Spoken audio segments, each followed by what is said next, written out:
Shalom mes bien-aimés, bienvenue à vous tous dans ce moment d'édification, d'enseignement, d'exhortation pour comprendre la parole de Dieu. Aujourd'hui, nous allons nous entretenir sur un thème qui est aussi important et je bénis déjà le Seigneur pour votre vie. Je bénis le Seigneur pour la vie de tous ceux qui vont écouter et partager cette parole pour l'édification des âmes.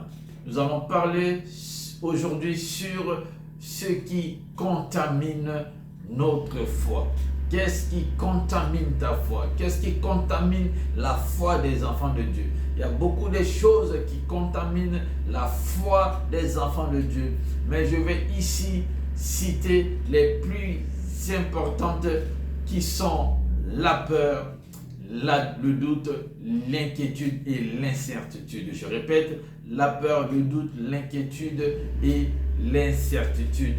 La foi ne peut pas grandir, la foi ne peut pas produire des résultats si ces choses sont en contact permanent et l'étouffe, elle ne peut pas produire de résultats. Alors avant d'aller plus loin, nous devons savoir déjà c'est quoi une contamination.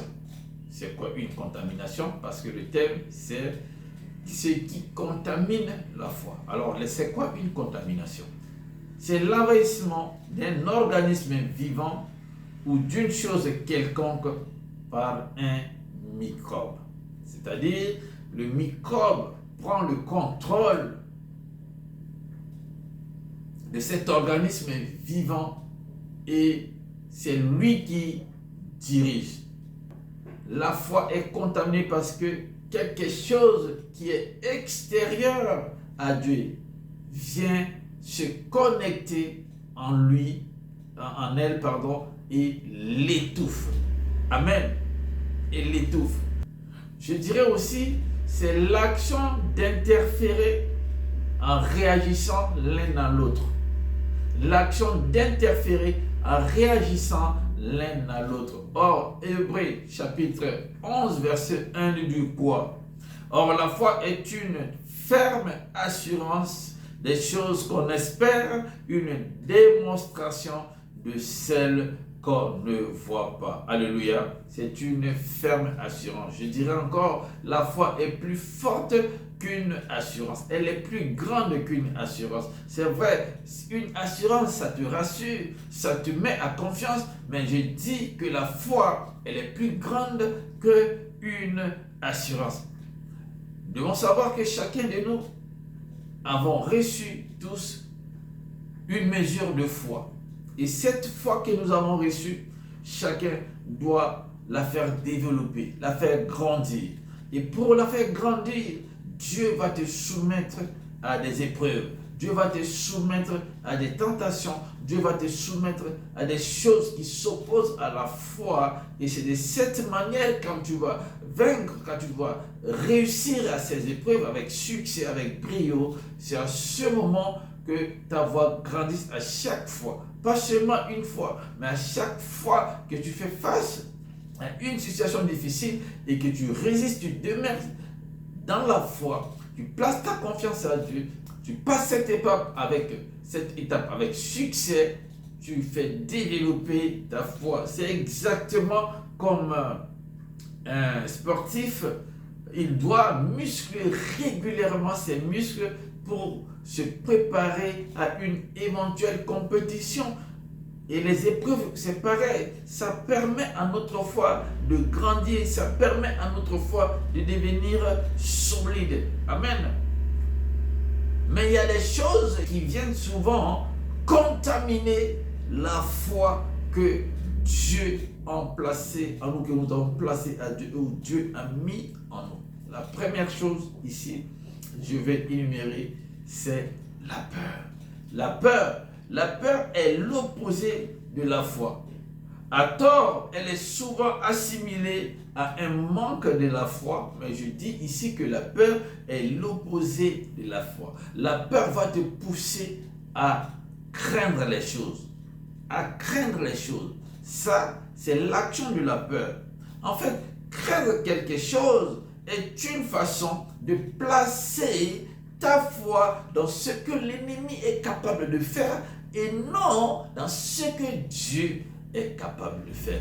Quand tu as la crainte, quand tu as la peur de quelque chose, de mener une action, tu dis, ah, je ne vais pas réussir parce que je sais que l'ennemi est plus fort. Alors que Dieu est plus fort que l'ennemi, il a vaincu toute principauté et autorité sur la croix. La Bible dit, il les a dépouillés et il les a livrés en spectacle. Alléluia, Colossiens 2, ça tu le sais. Que la gloire revienne à Jésus-Christ ressuscité. Ne crains pas, alléluia.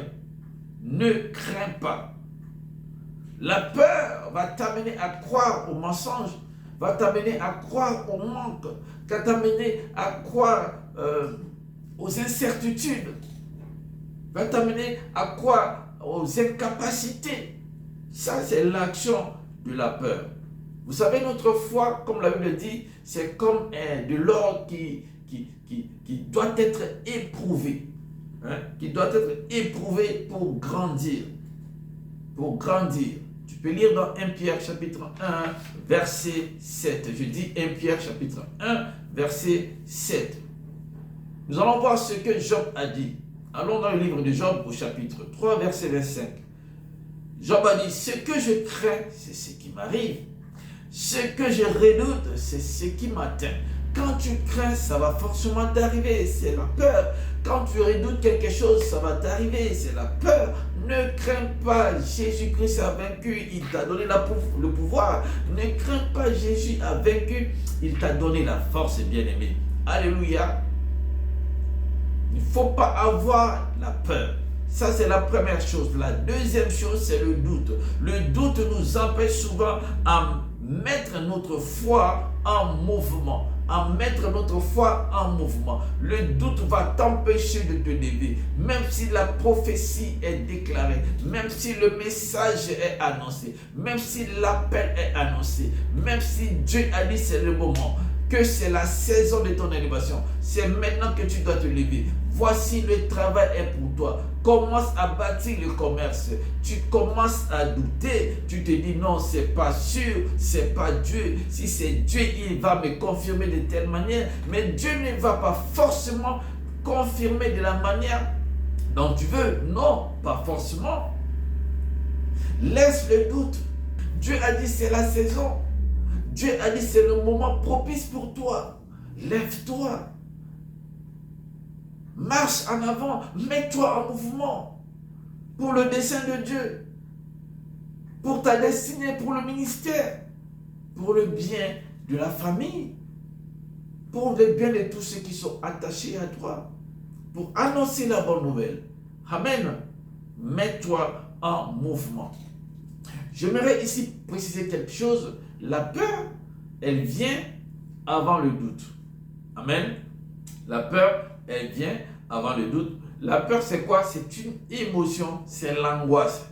Ça, c'est la peur.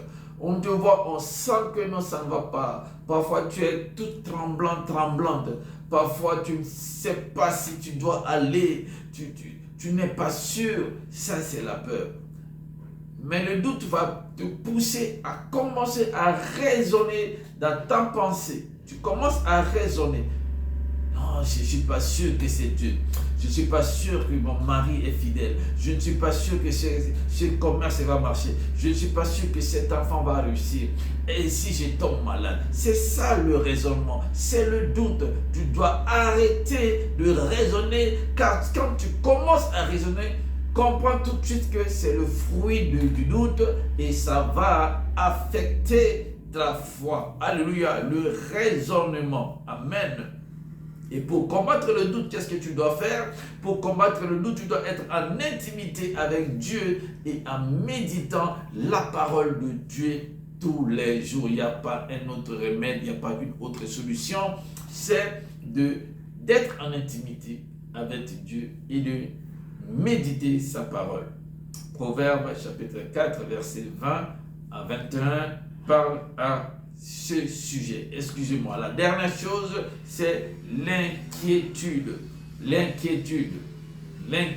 Plusieurs personnes vivent constamment dans l'inquiétude malgré les messages d'encouragement qu'elles reçoivent, mais elles sont toujours dans l'inquiétude. Elles ne sont pas sûres d'elles, pourtant elles ont la foi, mais l'inquiétude étouffe la foi. C'est pourquoi la Bible dit dans le livre de Philippiens chapitre 4, Philippiens 4, 6, ne vous inquiétez de rien, ne vous inquiétez de rien, ne t'inquiète pas de la situation, Dieu est au contrôle, ne t'inquiète pas pour ton lendemain, Dieu est au contrôle, ne t'inquiète pas pour l'église de Dieu, Dieu est au contrôle, ne t'inquiète pas pour ce qui va arriver, Dieu est au contrôle. Ce n'est pas un message, je dirais, d'encouragement, mais c'est une ordonnance, c'est un ordre de Dieu. Je vous le demande, ne vous inquiétez pas. C'est ça, un ordre de Dieu. Amen. Soyez fortes, soyez forts. Demeurez dans la foi, une ferme assurance, une démonstration des choses qu'on espère. C'est ça la foi. Quel que soit le vent, quelle que soit la tempête, quelle que soit la situation, je demeure dans la foi, je m'appuie sur Dieu, je sais que Jésus-Christ a vaincu, il m'a donné la victoire. Amen. Oh, la clé pour ne plus être inquiété, c'est, bien aimé, la prière, c'est de chercher l'intérêt de Dieu, les desseins de Dieu, afin que Dieu puisse relâcher sur notre vie la bénédiction. Alors, tu ne peux pas aller de l'avant avec Dieu tant que tu n'as pas la foi. Sur le plan spirituel, sur le plan de la vie, sur le plan professionnel, si tu n'as pas la foi, mon frère, ma soeur, tu n'iras pas loin. Le Saint-Esprit a besoin de fonctionner avec ta foi. C'est pourquoi la Bible dit, gardez votre cœur plus que toute chose. C'est de lui qui sortent les mauvaises choses. Dieu a besoin de notre cœur, que notre foi soit solide. Amen. Merci à tous ceux-là qui se sont rendus disponibles et qui ont participé à ce moment d'édification, d'écoute de la parole de Dieu. Que Dieu bénisse. Je prie que le Saint-Esprit puisse vous fortifier encore, que le Saint-Esprit veille sur votre cœur, afin que votre foi se développe encore davantage. Pour ma part, je vous dis à la prochaine si Jésus ne revient pas. Shalom.